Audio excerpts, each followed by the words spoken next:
જ્યારે તમારી અંદર કોઈકનું લઈ લેવાની ભાવના હોય, કોઈકને પાડી દેવાની ભાવના હોય, કોકનું કરી નાખવાની ભાવના હોય, ત્યારે તમે વસુદેવ કુટુંબકમની ભાવના નિર્માણ ન કરી શકો. યુનિટી એન્ડ ડાયવર્સિટીની ભાવના પણ તમે નિર્માણ ન કરી શકો. તમે આ ભાવના ત્યારે નિર્માણ કરી શકો જ્યારે તમારી અંદર ત્યાગની ભાવના હોય, બીજાને કંઈક આપવાની ભાવના હોય, બીજાનું કંઈક કલ્યાણ કરવાની ભાવના હોય, તો તમે વસુદેવ કુટુંબકમની ભાવના નિર્માણ કરી શકો.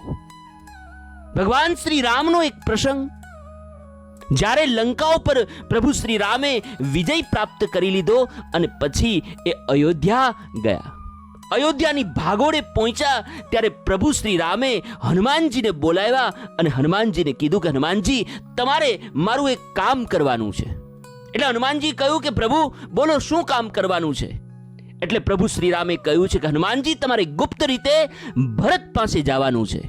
ભરત એ 14 વર્ષથી આ અયોધ્યાનું રાજ કરે છે.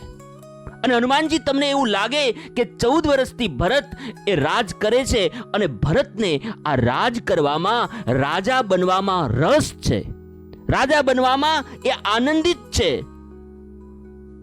એવી ભાવના જો તમને ભરતની અંદર લાગે તો તમારે મને કહેવાનું છે. અને જો ખરેખર એ ભરતને રાજ જોઈતું હોય, એને રાજા બનવામાં રસ હોય, તો હું અયોધ્યા મેં પગ મૂક્યો છે, પણ મારે ફરી પાછું જંગલમાં જતું રહેવું. ભલે ભરત રાજ કરે, મારે આ અયોધ્યાનું રાજ નથી કરવું. આ જોઉં તો ખરો પ્રભુ શ્રી રામની ત્યાગ ભાવના, કે 14 વર્ષથી એ જંગલમાં જઈને આવ્યા, વનવાસમાં જઈને આવ્યા અને ફરી પાછા પણ એ વનવાસ જવા માગે. શું કામ?